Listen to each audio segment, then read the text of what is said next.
हे मेरे प्यारे मित्रों, हमारा बिजनेस पॉलिसी को लेकर के हम आगे बढ़ रहे हैं।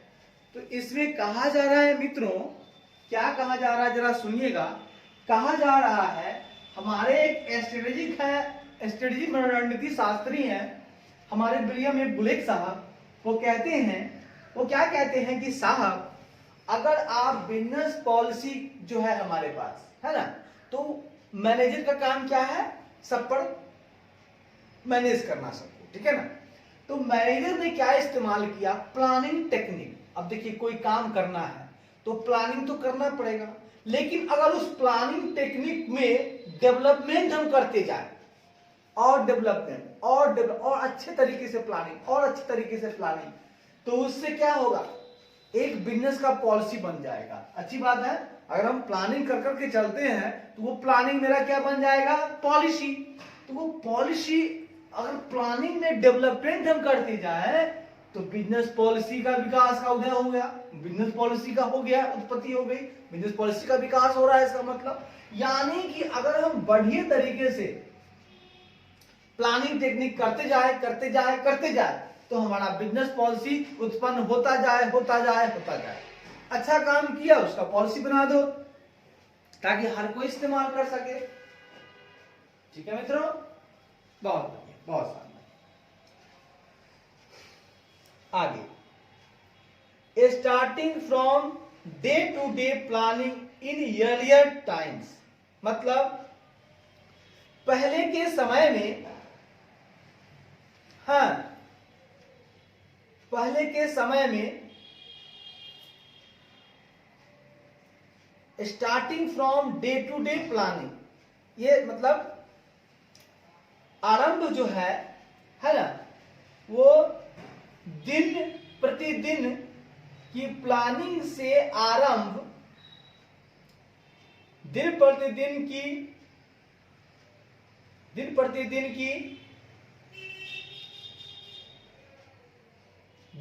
की प्लानिंग से है ना, स्टार्ट हुआ, आरंभ।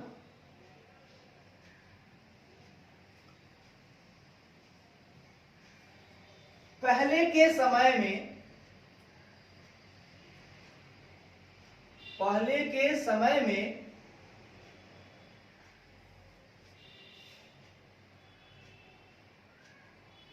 दिन प्रतिदिन के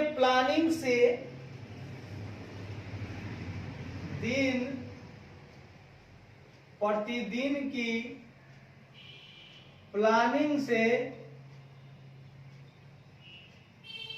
हुई शुरुआत,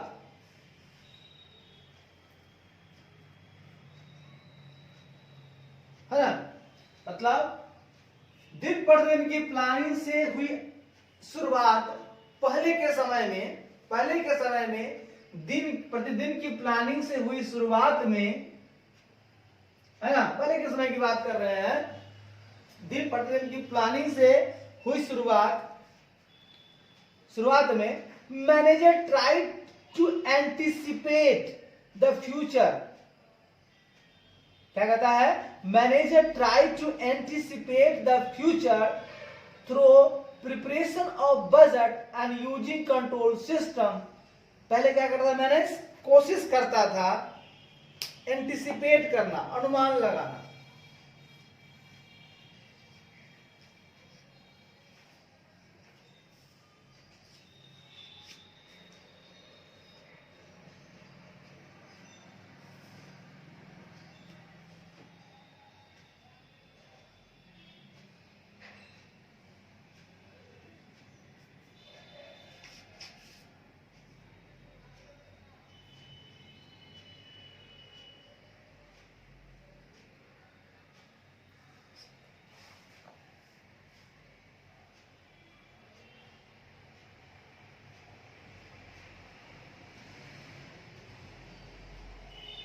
ठीक है, तो मैनेजर पूर्वानुमान लगाने की कोशिश करता था। कैसे, मैनेजर किसके द्वारा, तो मैनेजर बजट तैयार करके और कंट्रोल सिस्टम तैयार करके के द्वारा, मतलब देखिए सुनिएगा, शुरुआत में मैनेजर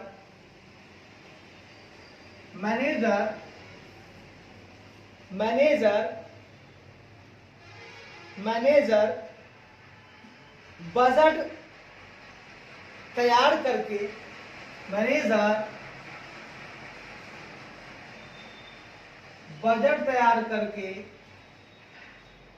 बजट तैयार करके और कंट्रोल सिस्टम का इस्तेमाल करके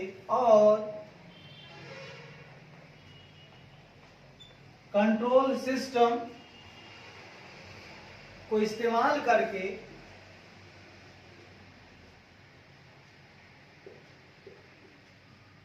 लाइक कैपिटल बस्टिंग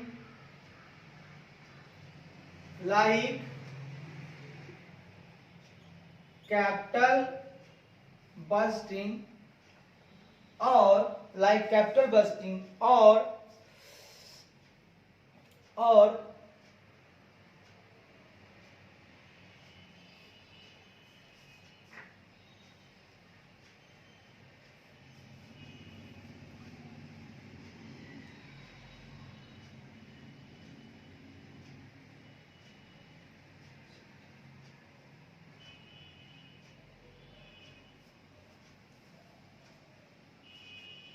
मैनेजर अपने उद्देश्य को लेकर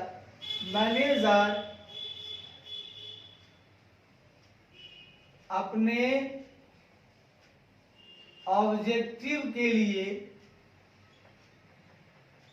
बजट तैयार करके और कंट्रोल सिस्टम का इस्तेमाल करके लाइक कैपिटल बस्टिंग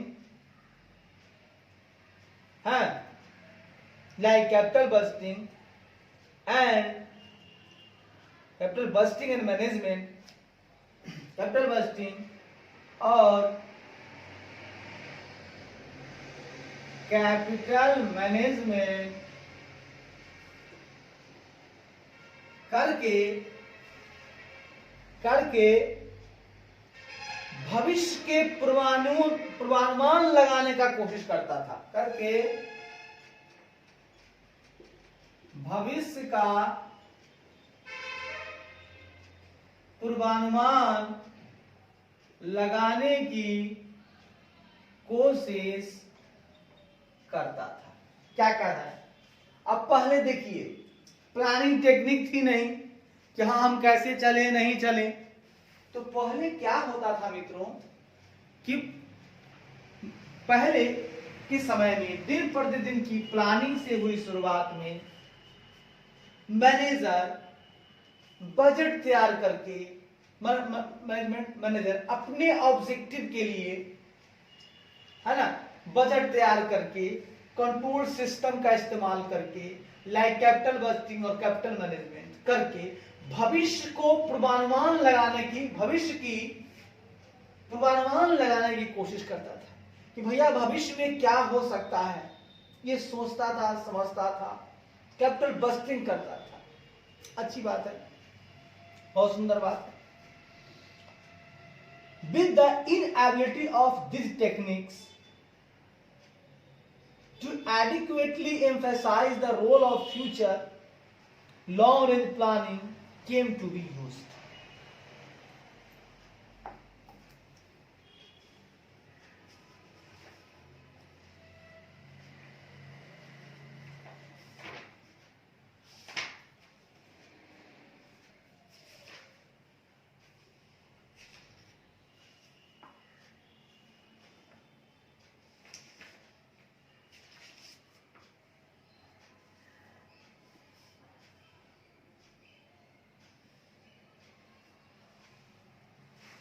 कहता है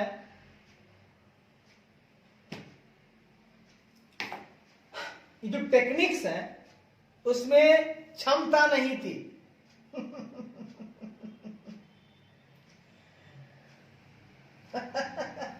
वैसे तो हम फ्यूचर का अनुमान लगाने की कोशिश करते थे कैपिटल बस्टिंग से, लेकिन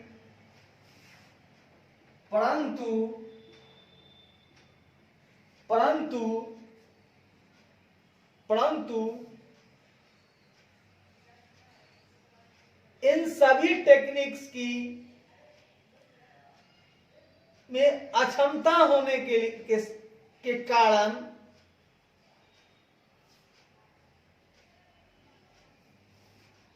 ठीक है,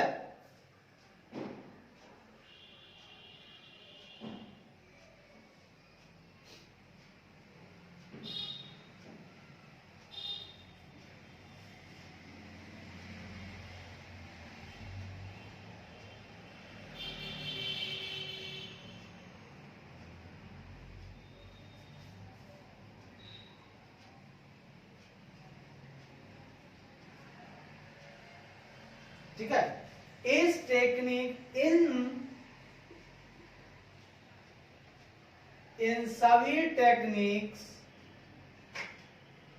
में अक्षमता होने के कारण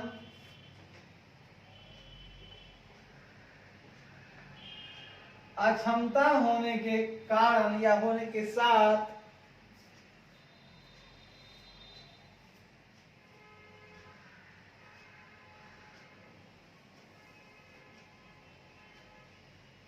किसके साथ?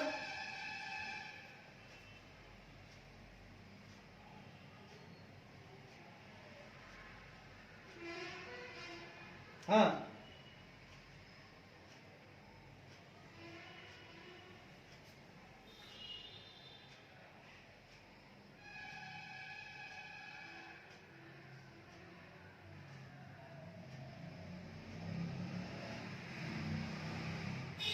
कारण पर्याप्त रूप से जोड़ दिया गया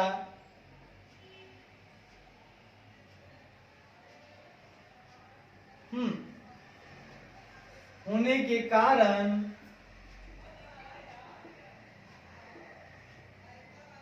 पर्याप्त रूप से role of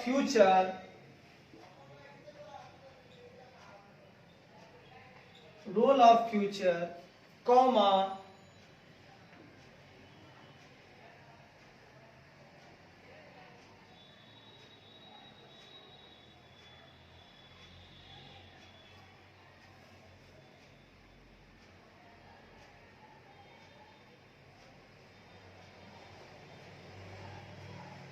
role of future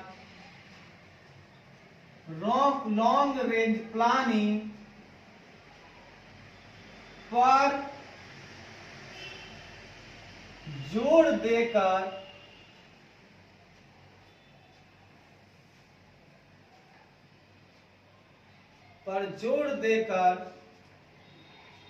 लाया गया और इनका इस्तेमाल होने लगा।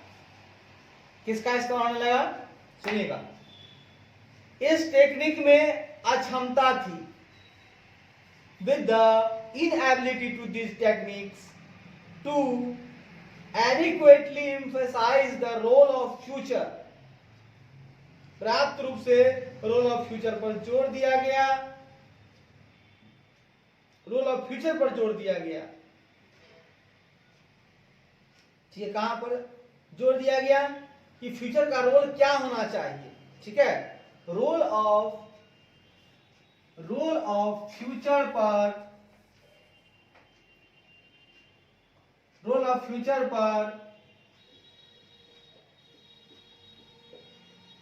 जोर देकर, रोल ऑफ फ्यूचर पर क्या दिया गया? जोर दिया गया। Emphasize the role of future, पर्याप्त रूप से जोर दिया गया। पर्याप्त रूप से रोल ऑफ फ्यूचर पर जोर दिया गया या पर ध्यान दिया गया,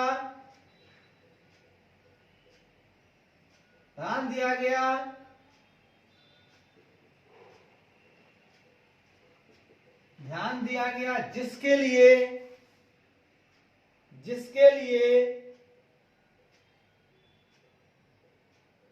long range planning came to be used, जिसके लिए लॉन्ग रेंज प्लानिंग को इस्तेमाल टू बी यूज्ड, इस्तेमाल में आने लगा, जिसके लिए लॉन्ग रेंज प्लानिंग को अमल में आया,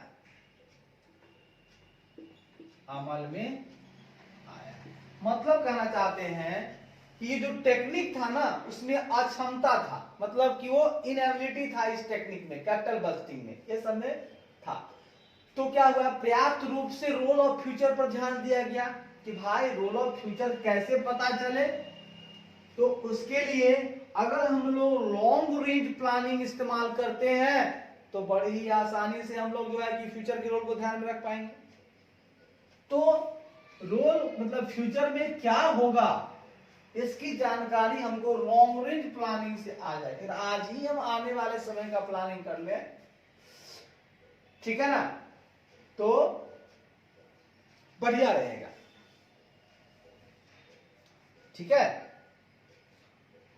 आया सून, जल्दी, अब उसका क्या हुआ, लॉन्ग रेंज प्लानिंग, उसका कहता है सून, जल्दी ही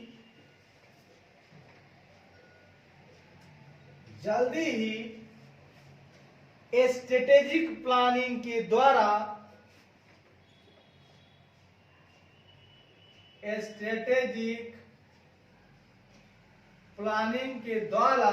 लॉन्ग रेंज प्लानिंग को रिप्लेस कर दिया गया।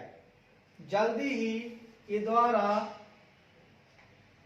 लॉन्ग रेंज प्लानिंग को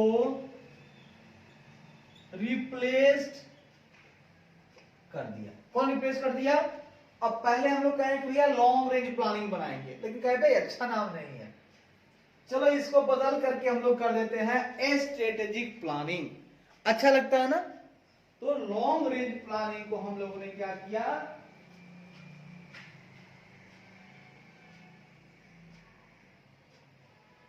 हम लोगों ने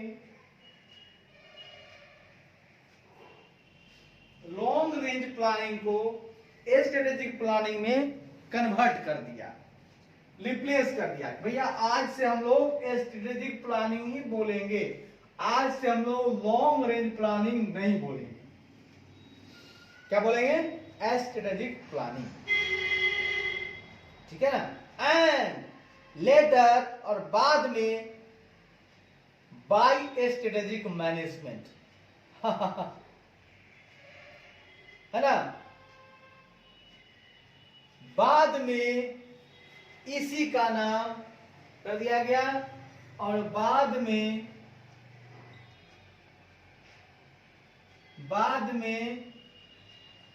इसी स्ट्रेटेजिक प्लानिंग को स्ट्रेटेजिक मैनेजमेंट, ये कहां से उत्पत्ति हुआ? लॉन्ग रेंज प्लानिंग से स्ट्रेटेजिक प्लानिंग, स्ट्रेटेजिक प्लानिंग से स्ट्रेटेजिक मैनेजमेंट, यानी स्ट्रेटेजिक प्लानिंग के द्वारा को अब क्या कर दिया गया?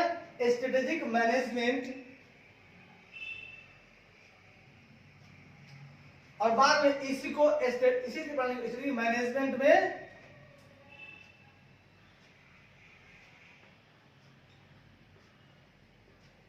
बदल दिया, और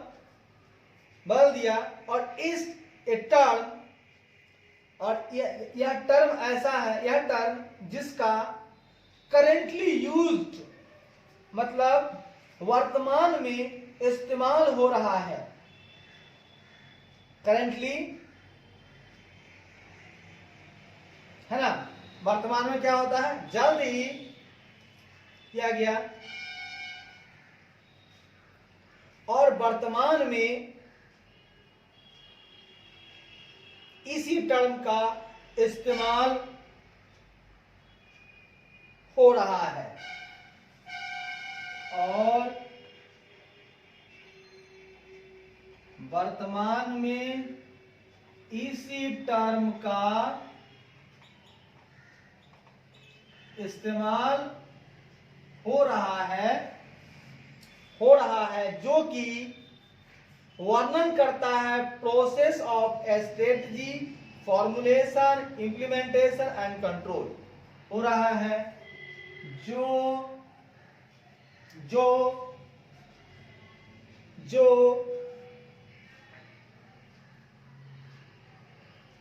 जो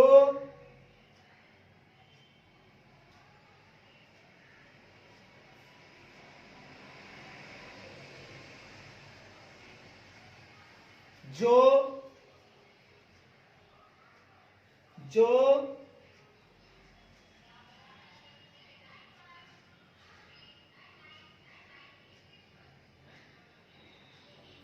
जो स्ट्रेटजी के प्रोसेस यानी फॉर्मुलेशन, इंप्लीमेंटेशन एंड कंट्रोल, यानी फॉर्मुलेशन, इंप्लीमेंटेशन एंड कंट्रोल को वर्णन करता है। कौन कंट्रोल को वर्णन करता है? स्ट्रेटजी के 3 प्रोसेस हैं। फॉर्मुलेशन, इंप्लीमेंट, मतलब पहले स्ट्रेटजी को फॉर्मुलेट करो, फिर स्ट्रेटजी को इंप्लीमेंट करो और फिर स्ट्रेटजी पे कंट्रोल भी करो। जो चीज इंप्लीमेंट करते हो ना साहब, उस पर कंट्रोल भी होना चाहिए। ये 3 काम यही करता है स्ट्रेटेजिक मैनेजमेंट। ये 3 पार्ट में बटा। पहले हुआ लॉन्ग रेंज प्लानिंग, वहां से आया स्ट्रेटेजिक प्लानिंग और स्ट्रेटेजिक प्लानिंग कन्वर्ट हो गया स्ट्रेटेजिक मैनेजमेंट में। बहुत बढ़िया, बहुत शानदार, यहां तक हो गया। एक बार पढ़ो, बार बार पढ़ो, एक बार लिखो, बार बार पढ़ो। अरे एक बार लिखो, बार बार पढ़ो, एक बार लिखो, बार बार पढ़ो। बिल्कुल देहाती भाषा में चलेंगे, कोई शहरी दौर नहीं, बिल्कुल देहाती भाषा में लिखेंगे हम लोग दोस्त, एकदम देहाती भाषा। आइए ना, इसको चंपत कर ही देते हैं दोस्तों। एक बार पढ़ो, बार बार नहीं पढ़ते। तो मित्रों बढ़ते हैं आगे, 1 सेकंड का मौका लीजिएगा।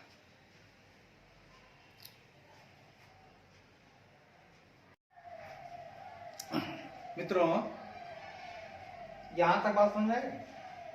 अच्छी बात, आइए ना आगे बढ़ते हैं। आइए,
देखिए सर,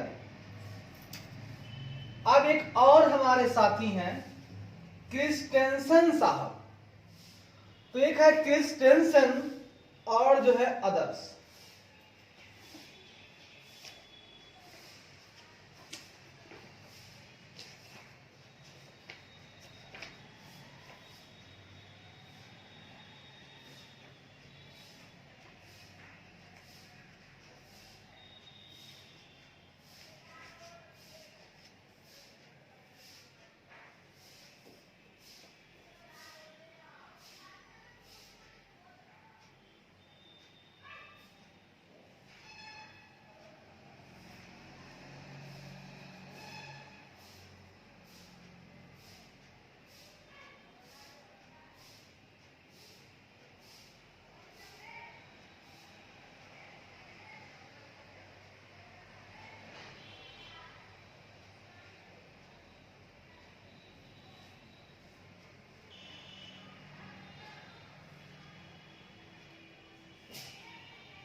वो पीडीएफ निकालना है 4 गो।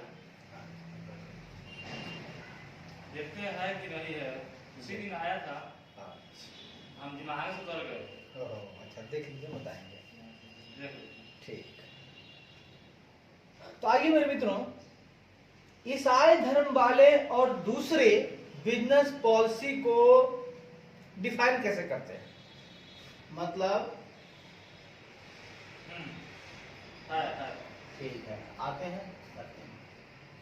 क्रिस्टेंसन पते भेज दे व्हाट्सएप भेज दे आपके। हाँ, ईसाई धर्म वाले और दूसरे के द्वारा, और दूसरा भी कोई है, दूसरे के द्वारा बिजनेस पॉलिसी को डिफाइन, दूसरे के द्वारा बिजनेस पॉलिसी डिफाइन किया गया। बिजनेस पॉलिसी कुछ इस प्रकार डिफाइन किया गया। कैसे डिफाइन किया गया?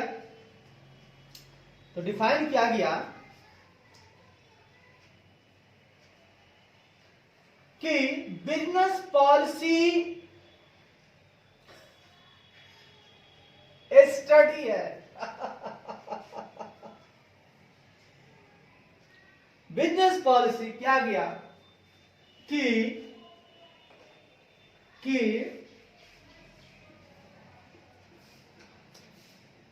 बिजनेस पॉलिसी सीनियर मैनेजमेंट के, बिजनेस पॉलिसी सीनियर मैनेजमेंट के कार्य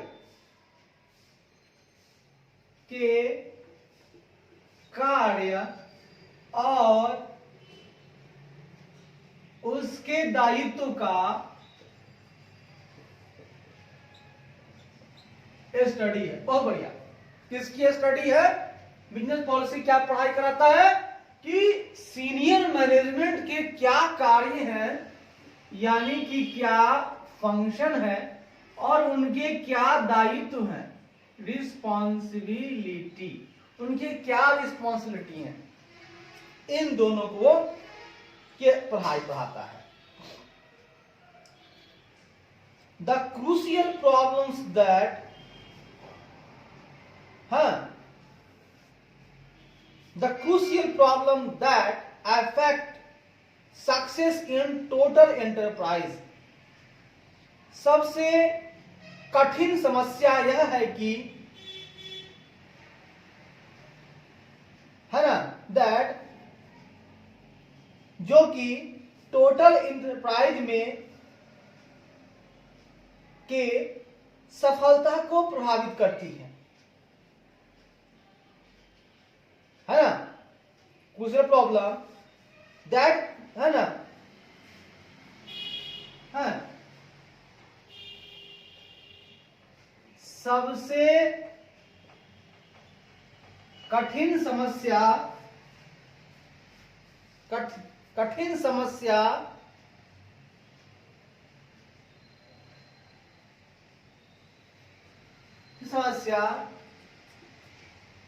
यह है जो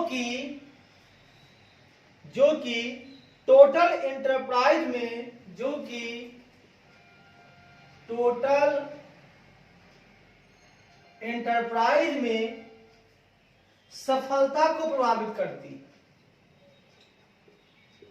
सफलता को प्रभावित करती है। सबसे कठिन समस्या यही है, यह है कि भैया टोटल एंटरप्राइज जो सफलता है ना, उसको प्रभावित कर रही है। यह एक कठिन समस्या है ना। एक कठिन समस्या यह है जो कि टोटल एंटरप्राइज के सफलता को प्रभावित करती है।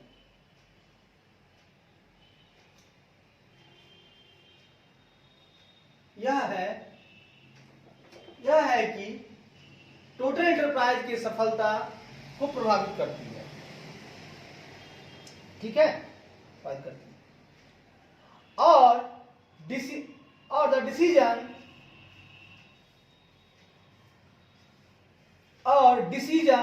that determine the direction of the organization and shape its future। हाँ, इसको भी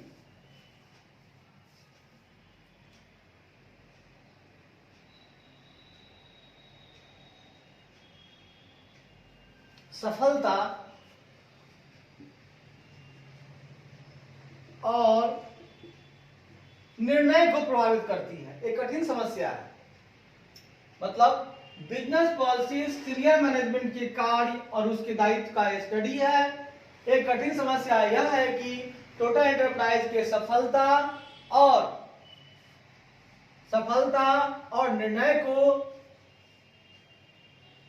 प्रभावित करती है।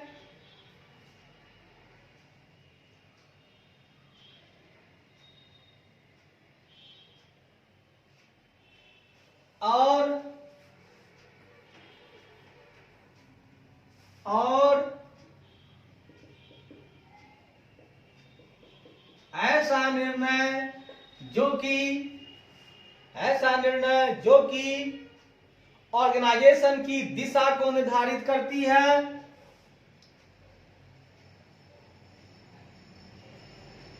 और इसके भविष्य का आकार, जो कि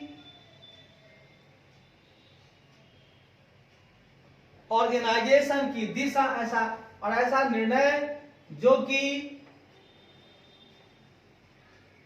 ऑर्गेनाइजेशन की दिशा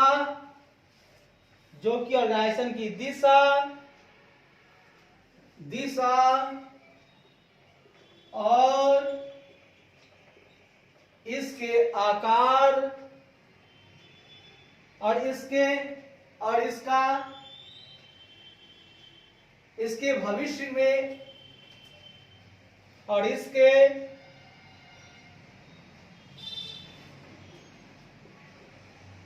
भविष्य में जो आकार होगी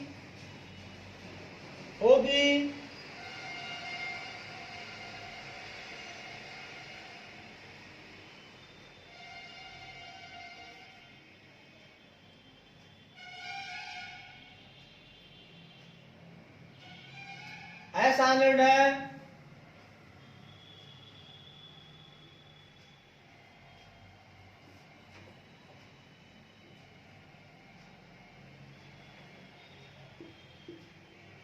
आकार की दिशा निर्धारित करती है।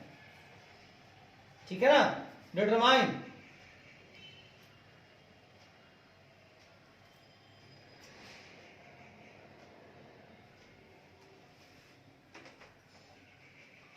आकार को निर्धारित करते हैं। अब सुनिए क्या कहना चाहते हैं हम।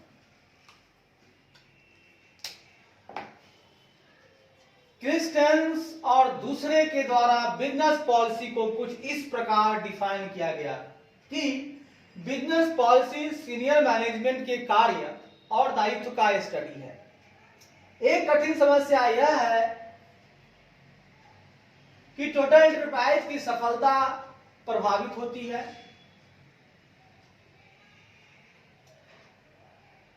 यह है कि टोटल एंटरप्राइज की सफलता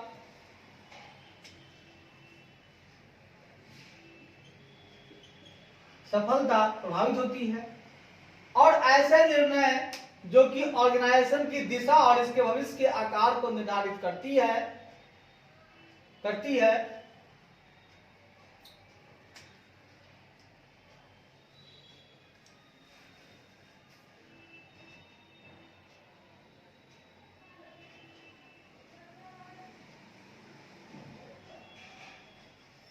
है ना। एक कठिन समस्या यह है कि टोटल एंटरप्राइज की सफलता प्रभावित होती है और ऐसे निर्णय जो ऑर्गेनाइजेशन की दिशा और इसके भविष्य के आकार को निर्धारित करती है, यह भी एक कठिन समस्या है।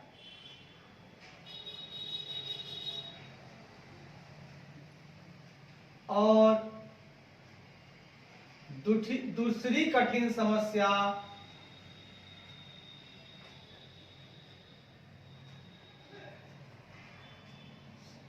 है कि ऐसे निर्णय जो कि ऑर्गेनाइजेशन की दिशा और इसके भविष्य के आकार को निर्धारित करती है। यह भी एक समस्या है कि ऑर्गेनाइजेशन की दिशा और इसका भविष्य के आकार को कैसे निर्धारण किया जाए।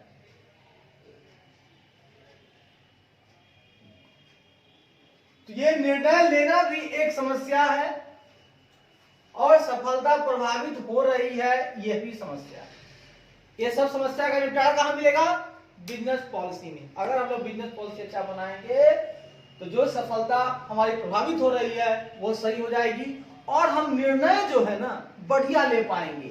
ऑर्गेनाइजेशन की क्या डायरेक्शन होनी चाहिए, इसके भविष्य का आकार क्या होना चाहिए, ये सिर्फ बड़े बड़े निर्णय हम लोग बड़ी आसानी से लेंगे जब हमारे पास बिजनेस पॉलिसी होगी।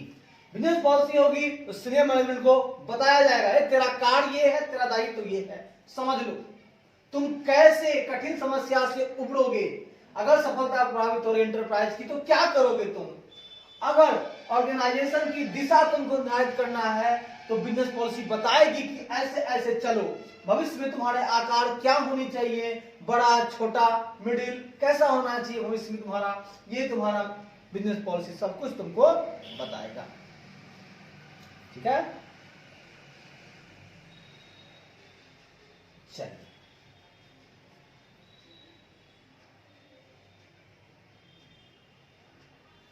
ओके, धन्यवाद धन्यवाद।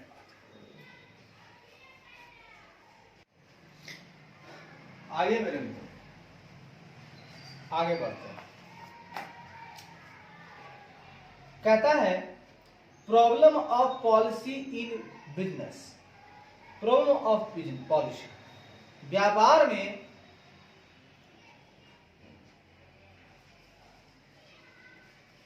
The problem of policy in business, मतलब व्यापार में जो नीति है उसका प्रॉब्लम क्या है।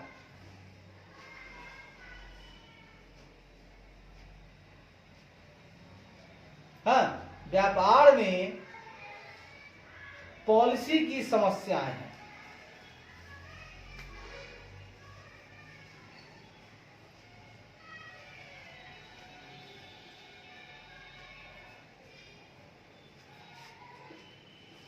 व्यापार में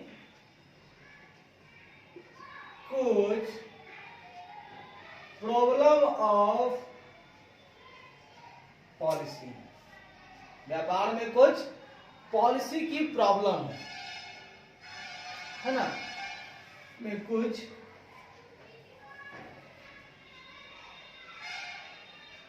पॉलिसी की समस्या है। व्यापार में कौन सी पॉलिसी की समस्या है? व्यापार में पॉलिसी की समस्या है। व्यापार में पॉलिसी की समस्या है जो कुछ इस प्रकार है। पॉलिसी की समस्या वैसी those of policy in public affairs, वैसी पॉलिसी पब्लिक अफेयर में होने वाली, वैसी पॉलिसी जिनके पास चॉइस ऑफ पर्पस हो, the molding of organizational identity and character,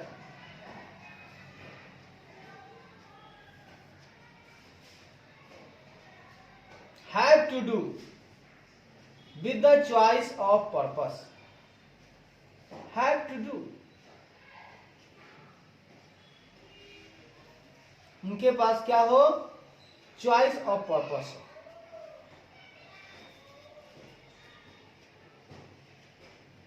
choice of purpose.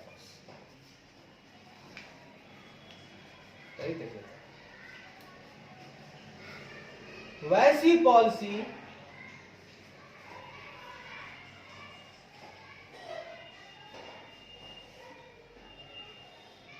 Public affair, मतलब पब्लिक वाली जो व्यापार है ना, अफेयर्स में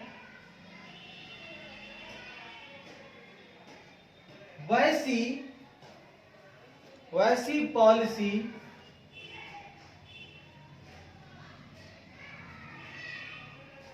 जिसके साथ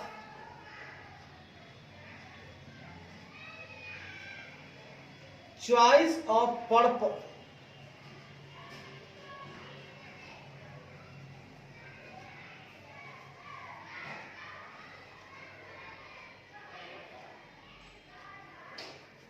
जिसको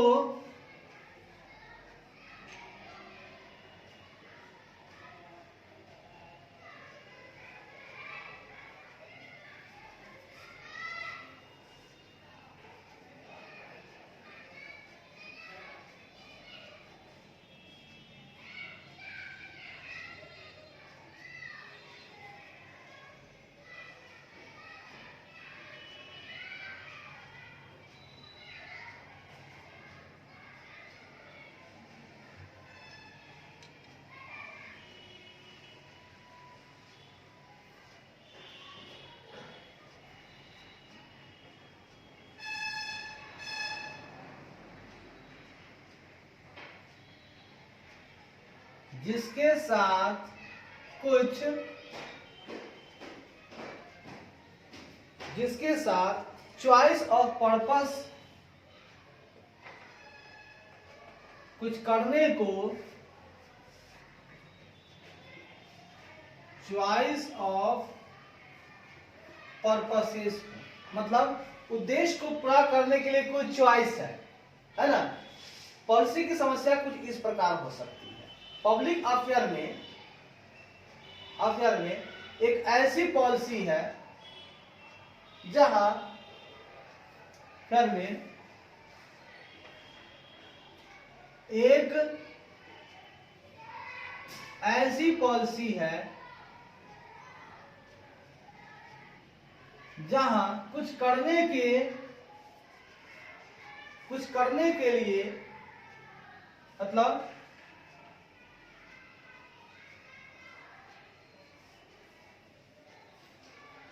जहां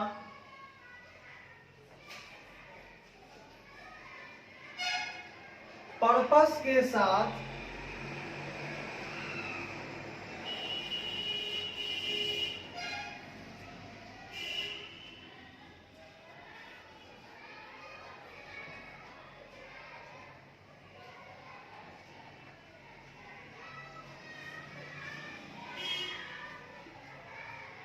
उद्देश्य को पूरा करने के लिए, जहां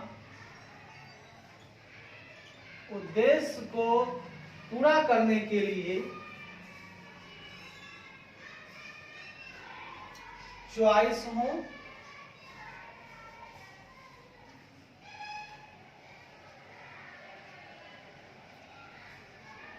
हो ऑर्गेनाइजेशन की पहचान को गठन करने का कार्य हो,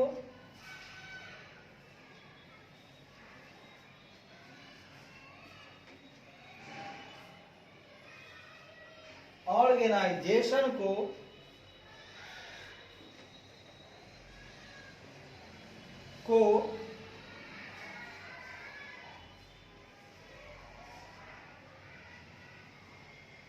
ऑर्गेनाइजेशन की पहचान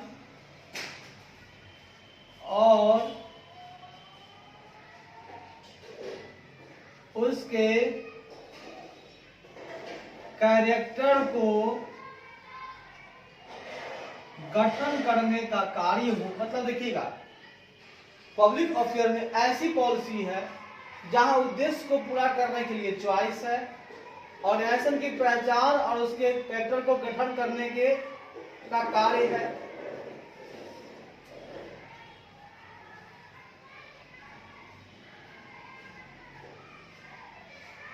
पॉलिसी है, ये पॉलिसी है।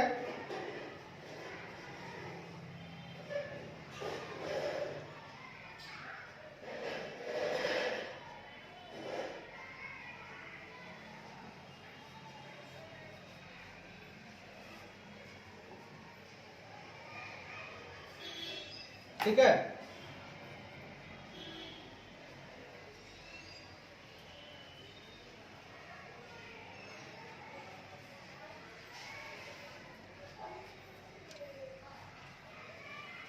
पॉलिसी हो। Continuous definition of what needs to be done, क्या करने की जरूरत है उसकी लगातार पॉलिसी है।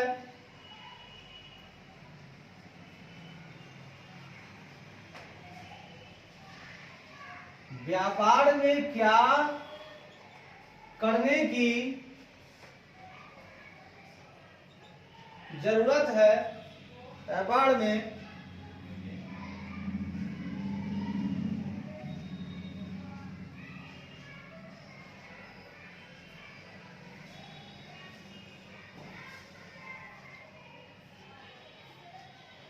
व्यापार में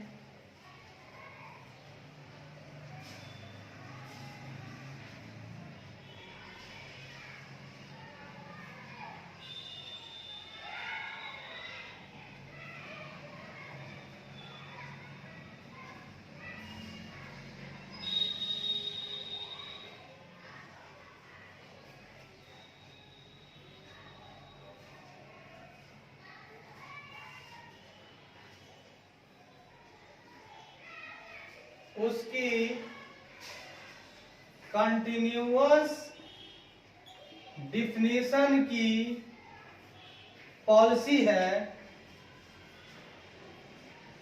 और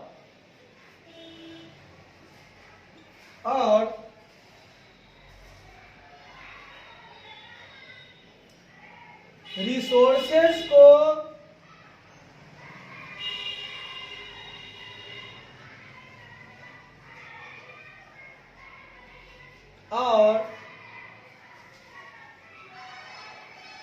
और कंपटीशन तथा एडवर्स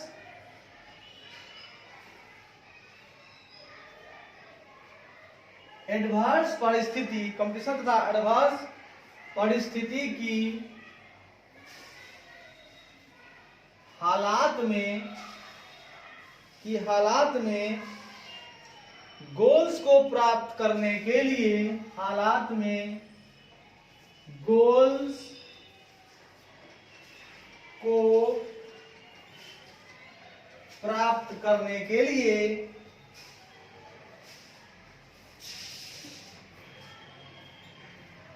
रिसोर्स की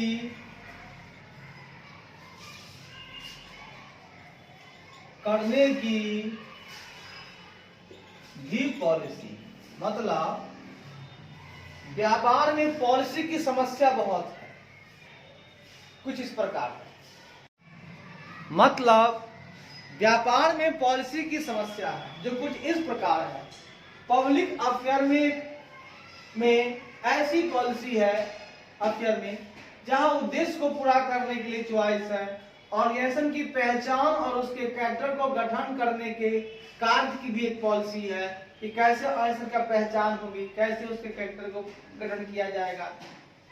व्यापार में क्या करने की जरूरत है उसकी कंटिन्यूअस डिफिनेशन की पॉलिसी है।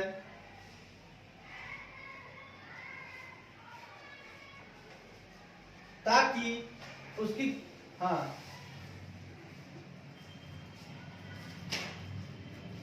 क्या करने की जरूरत है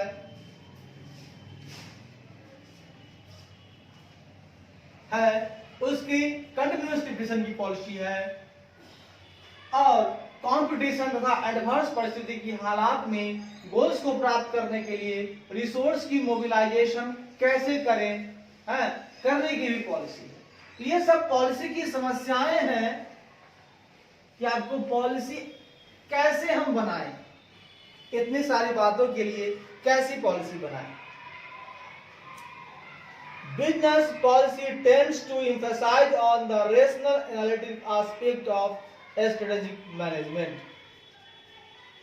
बिजनेस पॉलिसी की जो धाराएं हैं, टेंड्स हैं,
ठीक है।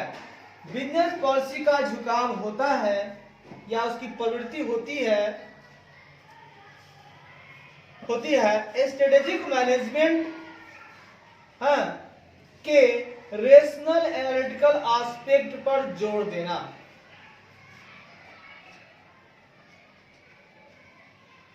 बिजनेस पॉलिसी का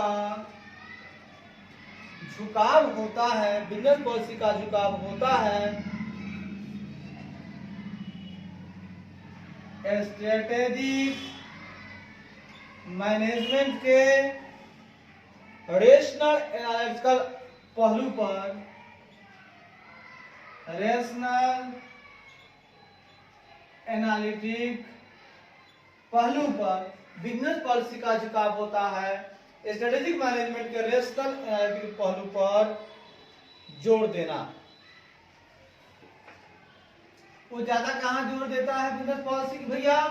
स्ट्रेटेजिक मैनेजमेंट का जो रेशनल एनालिटिकल एस्पेक्ट है वो पूरा होना चाहिए, उसको एनालिटिकल पहलू पर ध्यान देने के लिए कहता है बिजनेस पॉलिसी कि भैया आप जो है रेशनल एनालिटिकल पहलू पर जोर देता है बिजनेस पॉलिसी, कहता है उसको ठीक किया जाए, स्ट्रेटेजिक मैनेजमेंट का जो रेशनल एनालिटिकल एस्पेक्ट है उसको देखा जाए, उसको समझा जाए, रेशनल एनालिटिकल पहलू।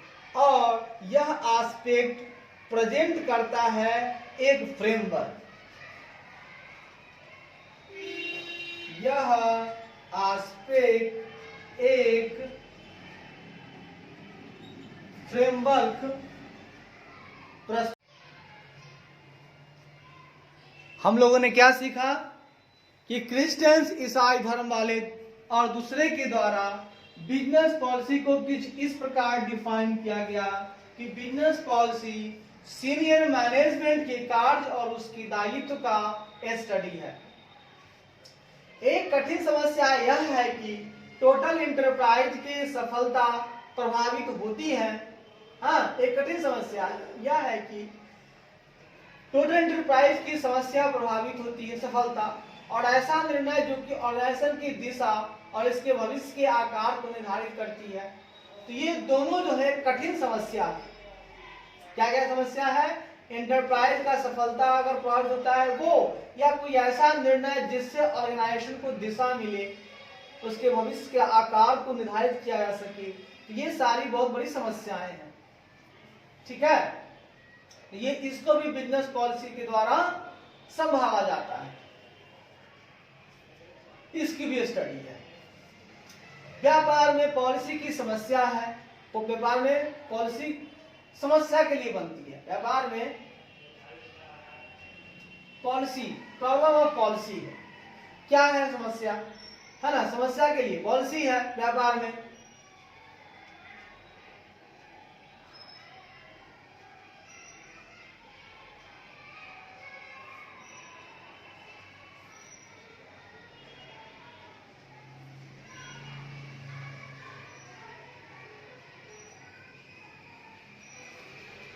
व्यापार में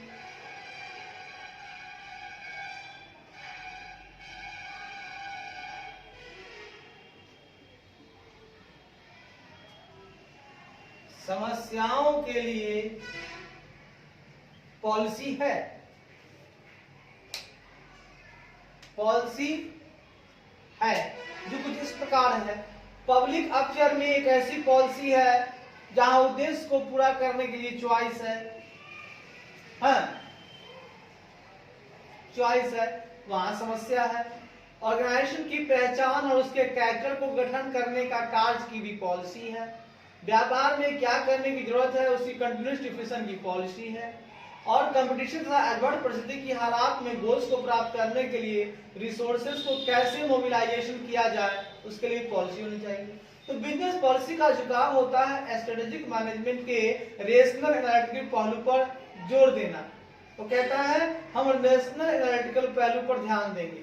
एसएम का बिजनेस पॉलिसी एक फ्रेमवर्क प्रस्तुत करता है जो कि ऑर्गेनाइजेशन में होने वाली स्ट्रेटेजिक डिसीजन मेकिंग को समझने के लिए होती है। यह फ्रेमवर्क मैनेजर को इस योग्य बना देता है कि वह जनरल मैनेजमेंट रिस्पांसिबिलिटी को इफेक्टिवली संभालने के लिए की तैयारी के लिए तैयार हो जाता है, कर लेता है। धन्यवाद।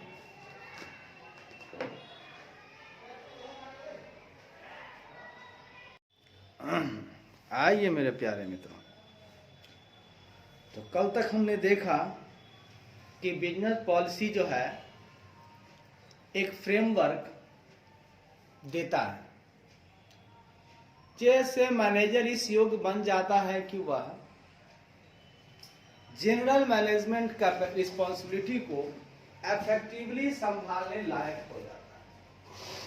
ठीक है, इफेक्टिवली संभालने लायक हो जाता है। आगे आगे बढ़ते हैं।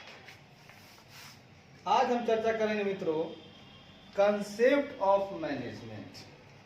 बहुत प्यार से आइएगा।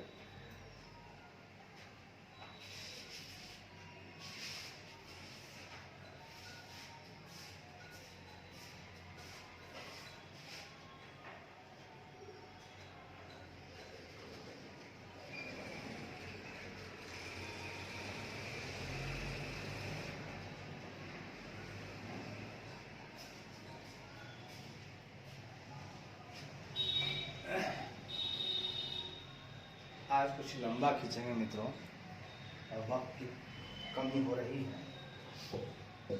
वक्त को थोड़ा तेजी से खींचें।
मित्रों, ये मेरे प्यारे मित्रों,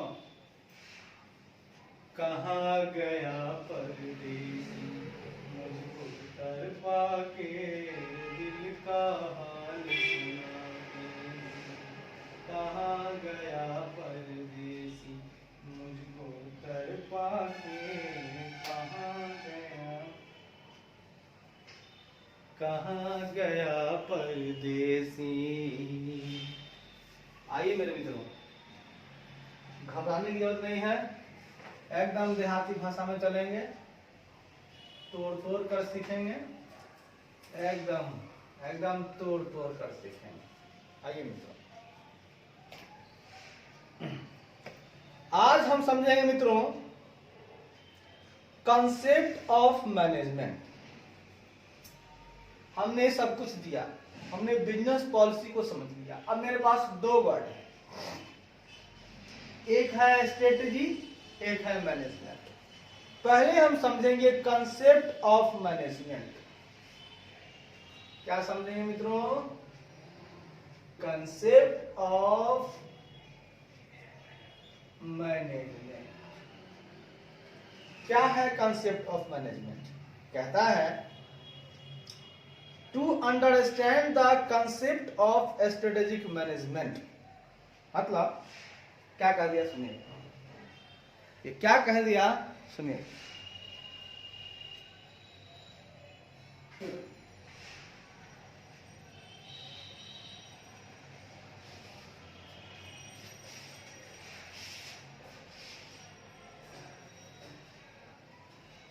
क्या कह दिया जरा सुनिएगा।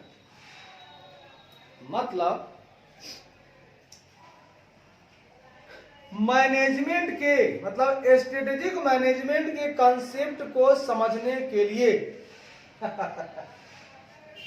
कम प्यार मोहब्बत से, स्ट्रेटेजिक मैनेजमेंट के कंसेप्ट को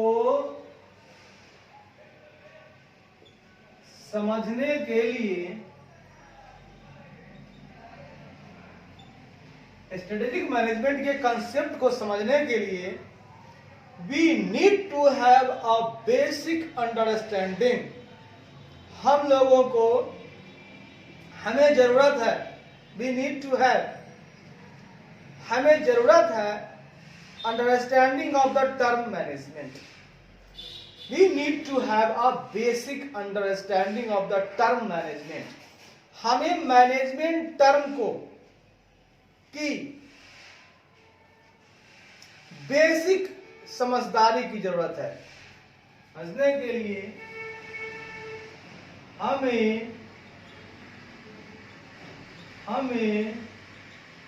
मैनेजमेंट टर्म की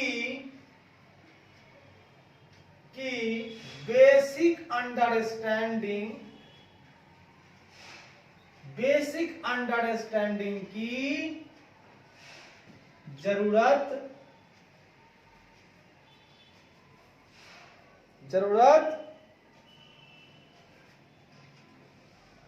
है।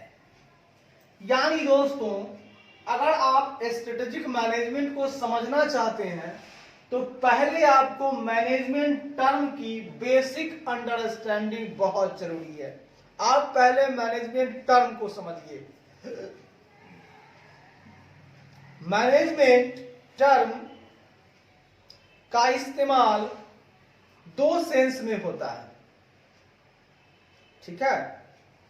मैनेजमेंट टर्म का यूज, मैनेजमेंट टर्म का यूज दो सेंस में होता है।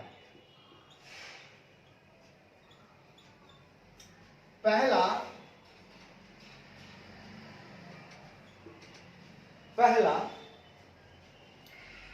it is used with reference to key group in an organization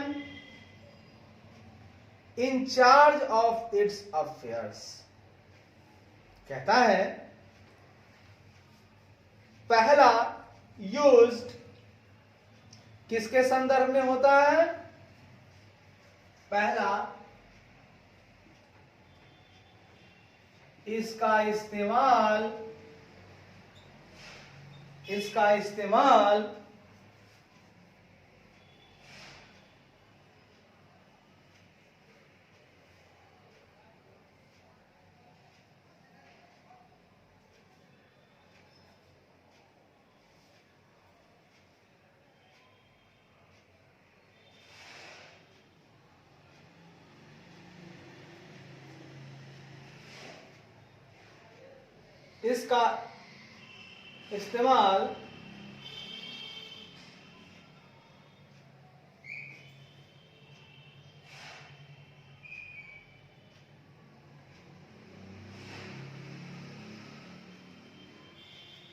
इसका इस्तेमाल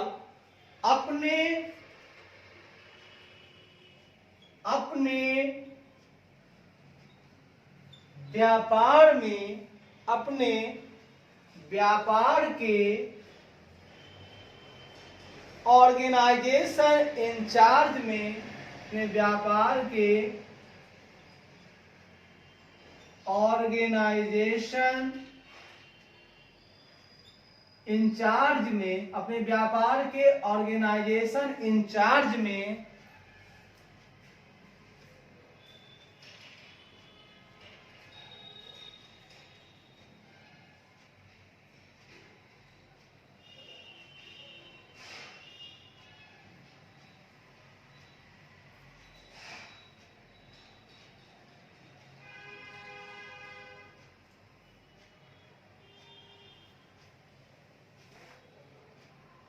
अपने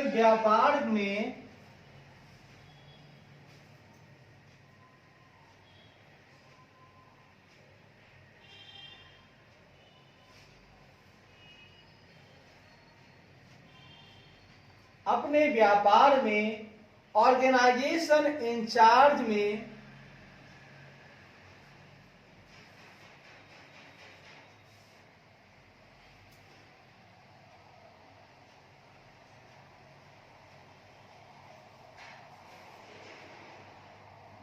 अपने व्यापार के ऑर्गेनाइजेशन इंचार्ज के अपने व्यापार के ऑर्गेनाइजेशन इंचार्ज के की ग्रुप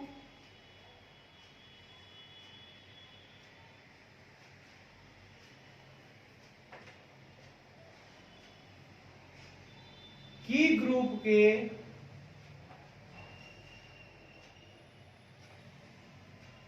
साथ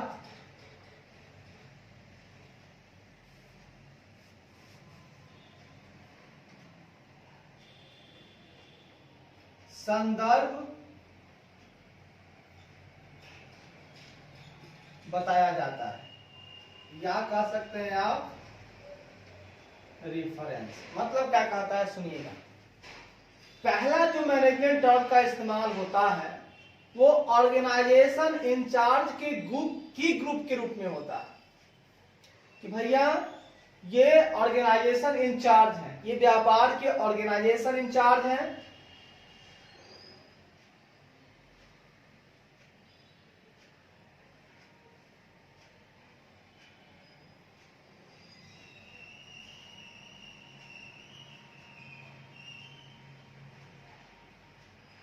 ये की ग्रुप है।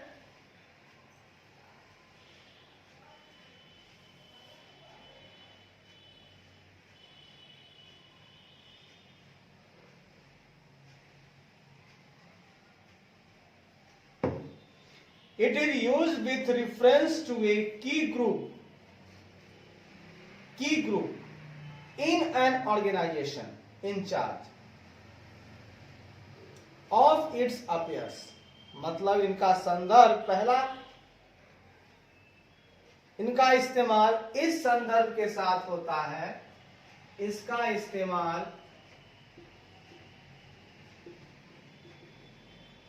इस संदर्भ के साथ होता है कि ये अपने व्यापार के ऑर्गेनाइजेशन इंचार्ज के की ग्रुप के रूप में होता है। ये की ग्रुप होते हैं, ठीक है। इसका इस्तेमाल इस संदर्भ के साथ होता है कि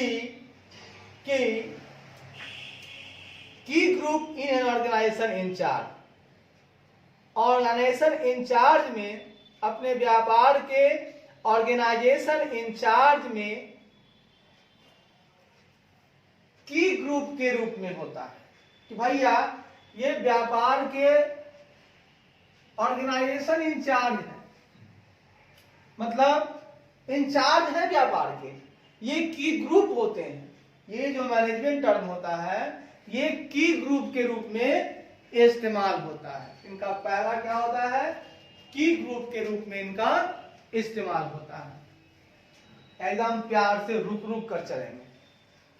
तो मैनेजमेंट टर्म का यूज दो सेंस में होता है। पहला हमने बताया कि इसका इस्तेमाल इस संदर्भ के साथ होता है कि ये अपने व्यापार के ऑर्गेनाइजेशन इंचार्ज के की ग्रुप के रूप में होते हैं। In relation to an organization, organization के संबंध में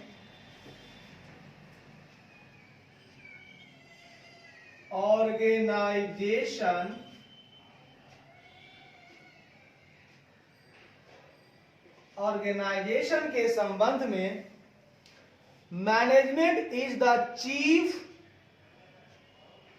चीफ ऑर्गन, मतलब मुख्य अंग, ठीक है ना। चीफ ऑर्गन का मतलब मुख्य अंग।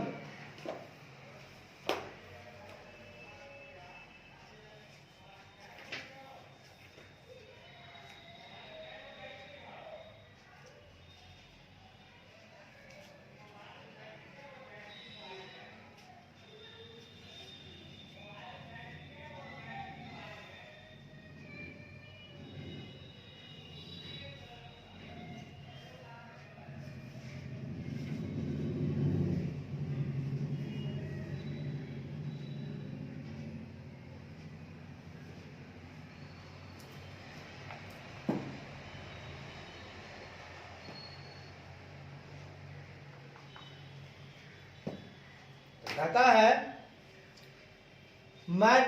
संबंध में मैनेजमेंट एक मुख्य अंग होता है, हाँ, जिनको टास्क सौंपा जाता है ताकि ऐसा टास्क सौंपा जाता है कि of making it a purposeful and productive entity. कहता है management is the chief organ entrusted with task of making it a purposeful and productive entity। संबंध में मैनेजमेंट को एक मुख्य अंग, संबंध में मैनेजमेंट को एक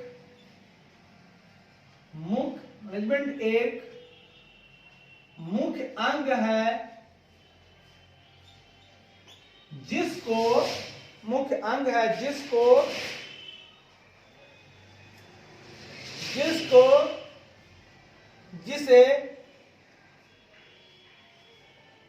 जिसे पर्पसफुल और प्रोडक्टिव एंटिटी बनाने के लिए, जिसे एंटिटी को पर्पसफुल तथा प्रोडक्टिव एंटिटी को पर्पसफुल तथा प्रोडक्टिव बनाने के लिए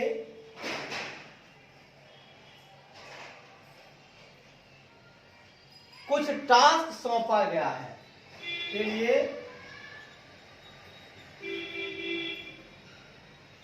टास्क सौंपा गया है या टास्क सौंपा जाता है। ये क्या कह दिया? ऑर्गेनाइजेशन के संबंध में मैनेजमेंट को एक मुख्य अंग माना जाता है, मुख्य अंग माना जाता है,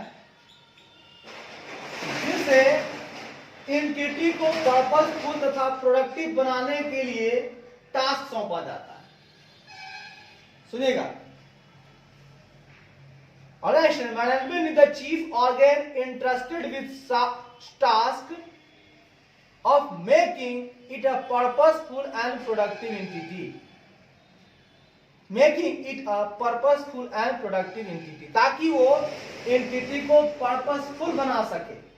जिस पर्पस के लिए एंटिटी का उदय हुआ है उसी काम को वो करे। हाँ, बेकार का काम नहीं करे, पर्पस है ना, और प्रोडक्टिव काम करे, अनप्रोडक्टिव नहीं कि बनाया फेंक दिया।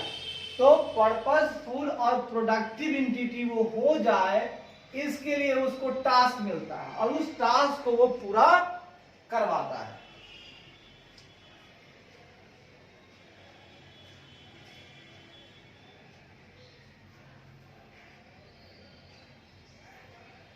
ठीक है, by under taking the task है ना of bringing together and integrating the disorganized resource of manpower, money, material and technology in a functioning whole। मतलब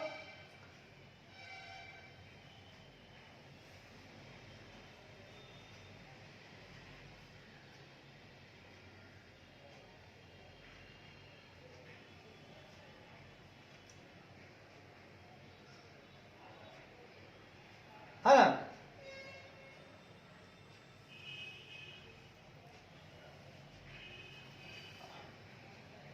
लिए हुए टास्क के द्वारा लिए हुए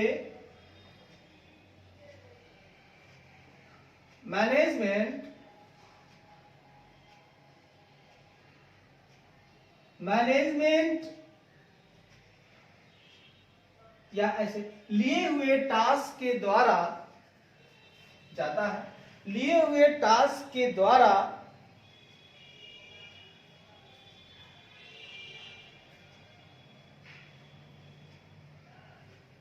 लिए हुए टास्क को ऐसे लिखिए, मैनेजमेंट द्वारा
द्वारा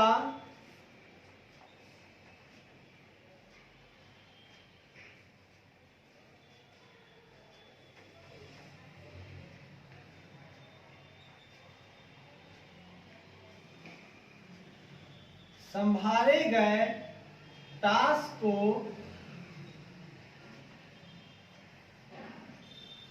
मैनेजमेंट द्वारा संभाले गए टास्क को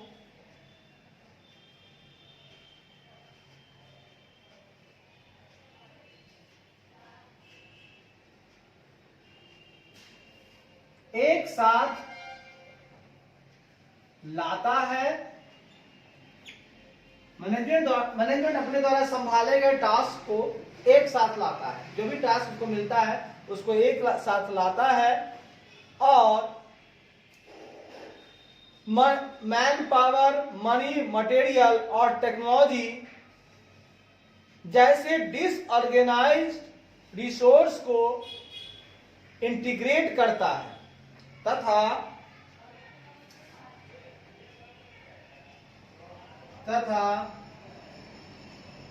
man power,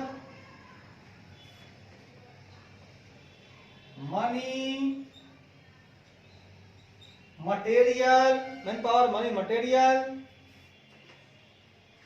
and technology, man power, money, material and technology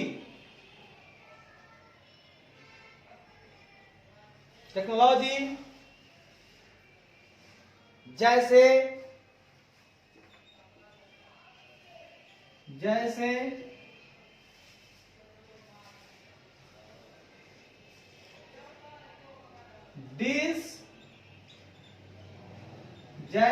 disorganised resource को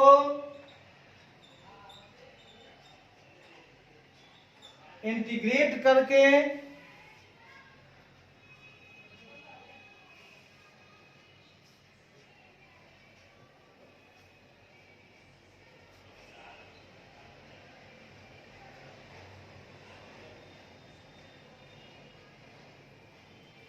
रिसोर्स को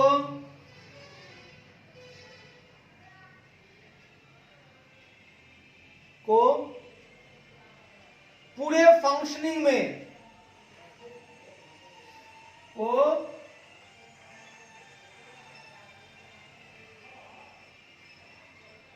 होल फंक्शनिंग में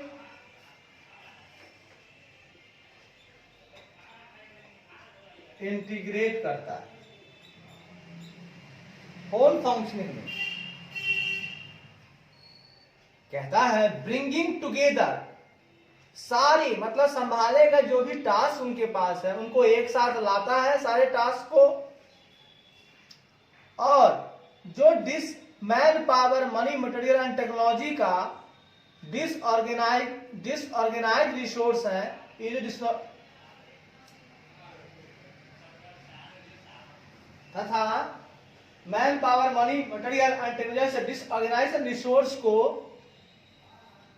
क्या करता है, फंक्शनिंग होल में इंटीग्रेटिंग करता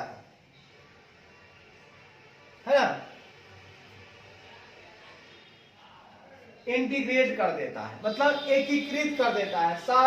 जितना भी फंक्शन हो रहा है होल में वो इंटीग्रेट कर देता है। कहता है कि भैया सारे की सारे को मिला लो, जो भी फंक्शन हमारे हो रहे हैं उन सारे फंक्शन में हमको मैन पावर चाहिए, मनी चाहिए, मटेरियल चाहिए, टेक्नोलॉजी, इसको इंटीग्रेट करना होगा, इकट्ठा करना होगा, है ना। अगर ये सारा का सारा इकट्ठा नहीं होता है, इंटीग्रेटिंग करता है, इकट्ठा करता है, क्या करता है, इंटीग्रेट करता है, मतलब एकीकृत करता है। क्योंकि ऐसा अगर नहीं करेगा मित्रों तो आपका ऑर्गेनाइजेशन कैसे चलेगा। तो मैनेजमेंट का यही काम है कि वो एंटिटी को पर्पसफुल तथा प्रोडक्टिव बनाता है। उसके लिए उसके पास टास्क होते हैं, वो सारे टास्क को क्या करता है, एक साथ लाता है, तथा जो भी बिखरे हुए रिसोर्स हैं मेरे पास, मैन पावर जहां जितनी जरूरत है वहां देंगे, मनी जहां जितनी जरूरत है वहां लगाएंगे, मटेरियल जितनी जरूरत है वहां लाएंगे, जो टेक्नोलॉजी की जरूरत है वो लगाएंगे। ये सारा रिसोर्स जो डिसऑर्गेनाइज्ड है उसको अपने फंक्शनिंग में क्या करता है, एकीकृत कर देता है, इंटीग्रेट, इकट्ठा कर देता है कि इसके बिना काम नहीं चलेगा। चलिए आगे बढ़ते हैं दोस्तों।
कहता है एक ऑर्गेनाइजेशन जो है एकीकृत फंक्शनिंग सिस्टम हो जाता है जब मैनेजमेंट सिस्टमेटिकली डाइवर्स रिसोर्स का मोबिलाइज करता है और यूटिलाइज करता है एफिशिएंटली एंड इफेक्टिवली। सुनिएगा, एक ऑर्गेनाइजेशन एकीकृत यूनिफाइड फंक्शनिंग सिस्टम हो जाता है। एकदम प्यार वापस चलेंगे, एकदम प्यार वापस।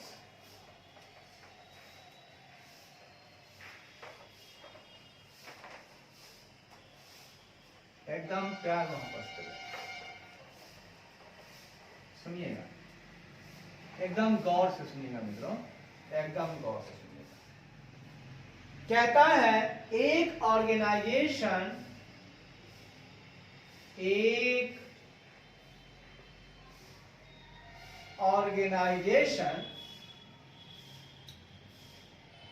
यूनिफाइड फंक्शनिंग सिस्टम हो जाता है।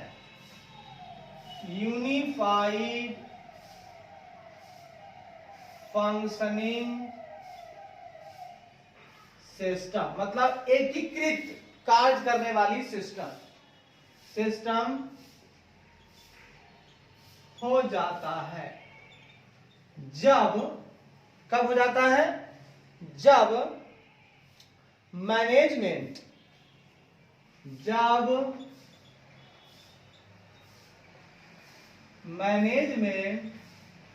सिस्टेमेटिकली, जब मैनेजमेंट एकदम सिस्टेमेटिकली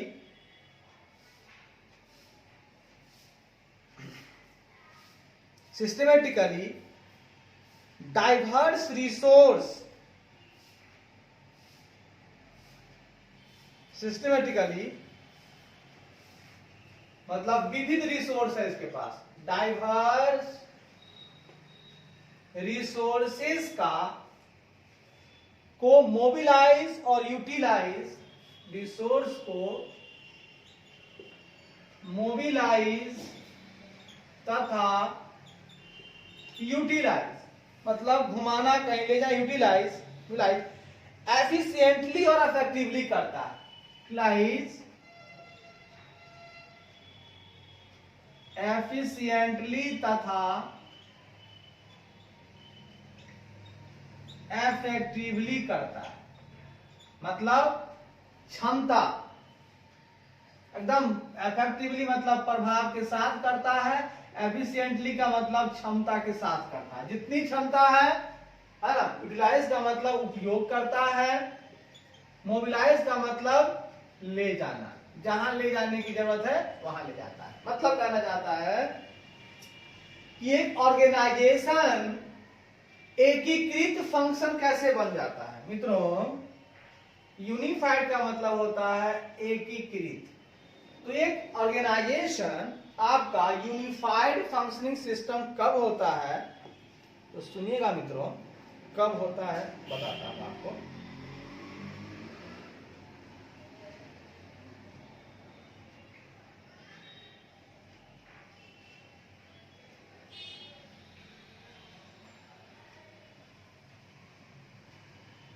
कब होता है बताता हूं। अगर मैनेजमेंट जो है, अगर सिस्टमेटिकली, ठीक है, मतलब सिस्टम के साथ एकदम हिसाब किताब से, अगर वो सिस्टमेटिकली जो भी बिखरे हुए रिसोर्स हैं, है ना, बहुत सारे रिसोर्स हैं, डाइवर्स हैं, मतलब विविध प्रकार के रिसोर्स, डाइवर्स मतलब विविध, विविध प्रकार के जो रिसोर्सेज उनके पास है, मैन पावर है, मटेरियल है, टेक्नोलॉजी है, मनी है ना, इन सभी को ये क्या करता है, मोबिलाइज करता है, जहां जरूरत है वहां लेकर जाता है और इसका यूटिलाइज करता है, बेकार में नहीं पर एकदम क्षमता के हिसाब से। मेरी जितनी क्षमता है हम उतना ही कदम बढ़ाएंगे, और जो भी बढ़ाएंगे इफेक्टिव होगा भाई। ठीक है, मेरे पास 1 किलो वजन उठाने की क्षमता है, हम 1 किलो उठाएंगे, गिराएंगे नहीं उसको, एकदम जहां कहिएगा वहां पहुंचा देंगे, हम इफेक्टिव काम करेंगे क्षमता के हिसाब। अब बिना क्षमता नहीं हम उठाएंगे नहीं। तो मैनेजमेंट का काम है कि जो भी क्षमता है आपका उसके हिसाब से काम कीजिए और प्रभावी काम कीजिए। और ये कब होगा, जब आप सिस्टमेटिकली अपने रिसोर्स को मोबिलाइज करेंगे या उसका यूटिलाइज करेंगे। जहां जरूरत है वहीं ले जाइए, जितना उपयोग करने की जरूरत है उतना ही उपयोग कीजिए। मैनेजमेंट ऐसे ही आपको नहीं बनाया जाएगा। तो आपका ऑर्गेनाइजेशन यूनिफाइड फंक्शनिंग सिस्टम तभी बन जाएगा जब मैनेजमेंट बड़ा ढंग से काम करेगा, सिस्टमेटिकली काम करेगा, जहां जरूरत है वहां ही रिसोर्स को लेकर के जाएगा और उपयोग एफिशिएंटली करेगा। चलिए आगे बढ़ते हैं। ठीक है मित्रों, आगे बढ़ते हैं, एकदम प्यार मोहब्बत समझेंगे, कहीं से कोई डाउट नहीं, एकदम प्यार मोहब्बत से समझेंगे हम लोग। ठीक है मित्रों, घबराना नहीं है, ऐसा हिम्मत से काम लेना है, बिल्कुल हिम्मत से काम लेना है, डटे रहना है मित्रों, डटे रहना है। कहता है ऑर्गेनाइजेशन की सफलता और उसकी जीविता,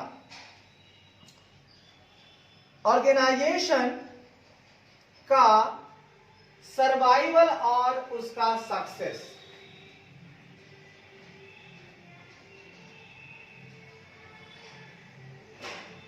ऑर्गेनाइजेशन का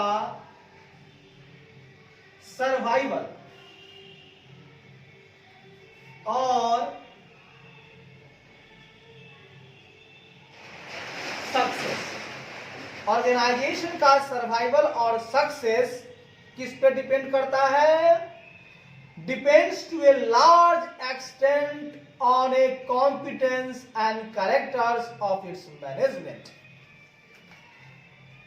ठीक है, लार्ज एक्सटेंट, अधिक मात्रा में विस्तृत, जितना हो सके। तो ऑर्गेनाइजेशन का सर्वाइवल और सक्सेस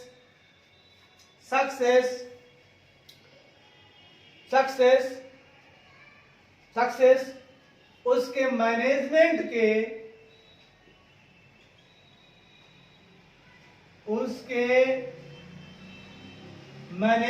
के चरित्र और क्षमता, मैनेजमेंट के कॉम्पिटेंस तथा कैरेक्टर, कॉम्पिटेंस मतलब क्षमता, कैरेक्टर मतलब चरित्र, मतलब ऑर्गेनाइजेशन का सर्वाइवल कितना जाएगा, वो सफल होगा कि नहीं, वो उसके मैनेजमेंट की जो क्षमता है उसके और उसके कैरेक्टर है ना।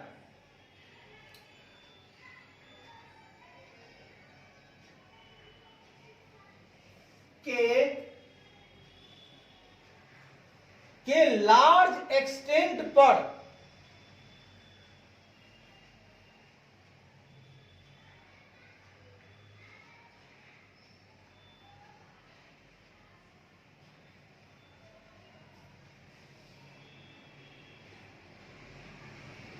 के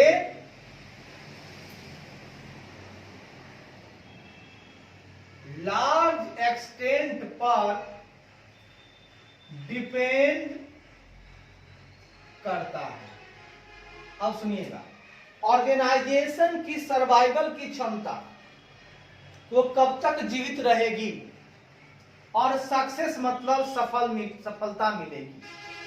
यह जो है ना, जो मुखिया होता है ना घर का, उसी तरह से ऑर्गेनाइजेशन का मुखिया बोलिएगा मैनेजमेंट को। मुखिया बढ़िया, घर बढ़िया। यहां व्यापार का मैनेजमेंट है मुखिया, मैनेजमेंट बढ़िया, व्यापार बढ़िया। तो मैनेजमेंट के पास अगर कॉम्पिटेंसी होगी साहब, उसका चरित्र बढ़िया होगा और उसमें बहुत हद तक बढ़ने की क्षमता है, उसकी क्षमता लार्ज एक्सटेंट है, मतलब बहुत हद तक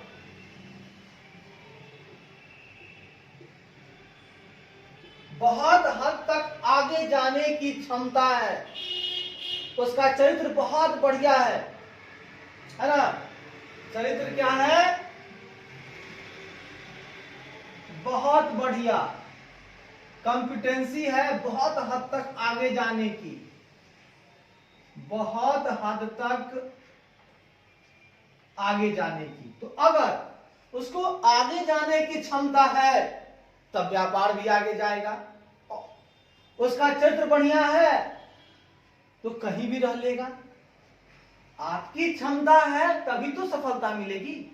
आपका चित्र बढ़िया है तभी तो आप जीवन में जी पाएंगे। अरे भाई, आप आम आदमी हैं, आप चरित्रवान आदमी हैं, आपको सभी जगह पूजा मिलेगी, आपको हर कोई इज्जत करेगा, आप आगे बढ़ते जाइएगा। बेईमान व्यक्ति को देखे आगे बढ़ते हुए? नहीं। तो ऑर्गेनाइजेशन का सर्वाइवल और उसकी जो सफलता है वो मैनेजमेंट के कॉम्पिटेंस तथा कैरेक्टर पर डिपेंड करता है।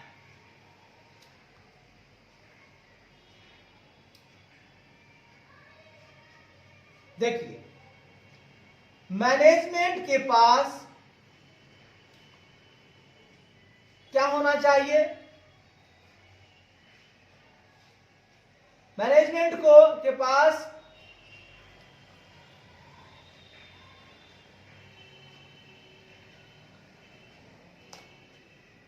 management has to also facilitate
मतलब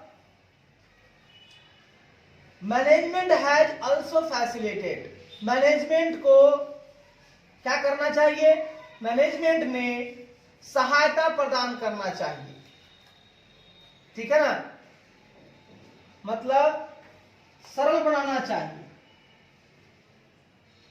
ठीक है,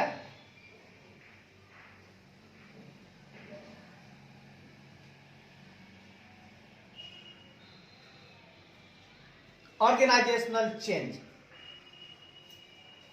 मैनेजमेंट ने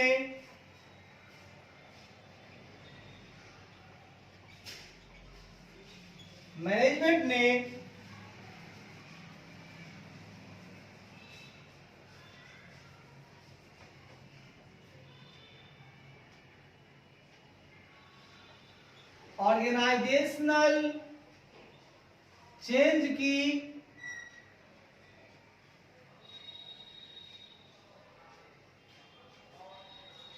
को सरल बनाने की तथा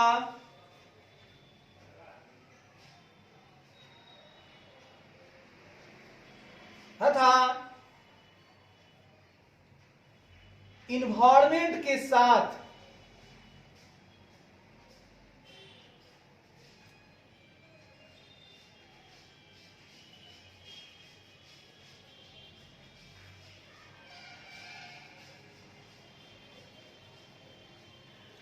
कहता है, सुनिएगा गौर से, management has to also facilitate organizational change,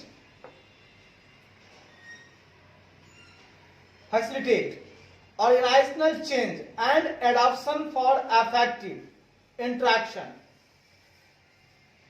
और उन्हें अपनाना चाहिए, है ना, क्या अपनाना चाहिए, ताकि an adoption for effective interaction with environment तथा इन्वायरमेंट के साथ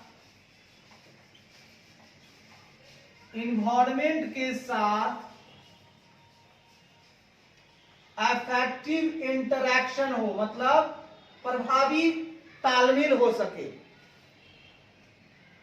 इंटरेक्शन के लिए को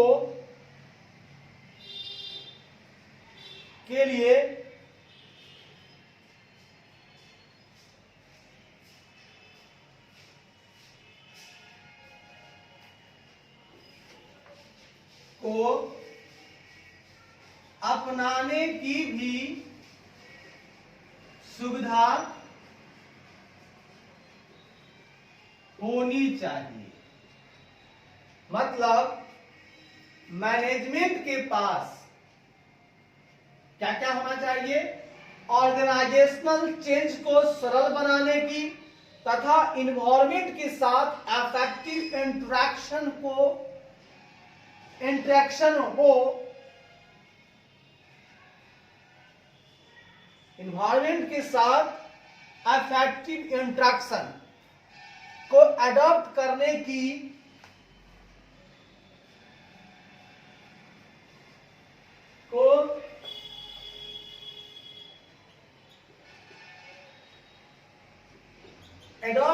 की क्या होनी चाहिए,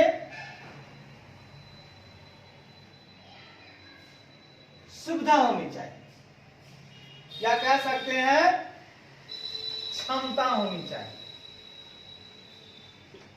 ठीक है, management has to also facilitate organizational change and adoption for effective interaction with environment, और एडॉप्शन कर सके उसको, किसके लिए एडॉप्ट कर सके, effective interaction with the environment. भैया एनवायरमेंट हमेशा बदलता रहता है, तो बदलते एनवायरमेंट के साथ आपको इंटरेक्शन करना होगा, इंटरैक्ट करना होगा, उसको अपनाना होगा, उसके साथ प्रभावी बातचीत होनी चाहिए। मतलब एनवायरमेंट जो कहता है उसके हिसाब से आपको बदलना होगा। तो इसकी फैसिलिटेशन आपके पास होनी चाहिए, आपको सुविधा होनी चाहिए। ऑर्गेनाइजेशनल में चेंज होता है, हाँ, चूंकि इन्वायरमेंट बदला तो ऑर्गेनाइजेशन को चेंज करना होगा।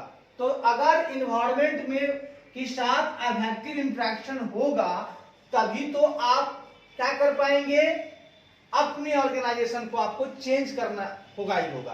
तो चेंज कर, दोनों काम आपके पास होनी चाहिए। आप मैनेजमेंट है, सबसे ऊपर है, आप देख रहे हैं कि बदल रही है स्थितियां, तो उसके हिसाब से आप अपने आप को बदल लीजिए ना। ऑर्गेनाइजेशन को चेंज करने की क्षमता आपके पास तो होनी चाहिए। ऐसा नहीं कि भैया अब तो पैसे ही नहीं है, नई नई टेक्नोलॉजी इन्वायरमेंट में आ रही है, हम नहीं बदलेंगे, तो आपकी हालात नोकिया जैसी हो जाएगी। तो मेरे मित्रों, आपको संभल कर चलना होगा, इन्वायरमेंट के साथ इफेक्टिव इंटरेक्शन करना होगा। अगर इन्वायरमेंट में कोई बदलाव आता है तो उसको आपको अडॉप्ट करना होगा और उसके हिसाब से अपने ऑर्गेनाइजेशन को चेंज करना होगा। इतना तो करना होगा मैनेजमेंट साहब, ऐसे काम नहीं चलेगा। चलिए मित्रों, धन्यवाद।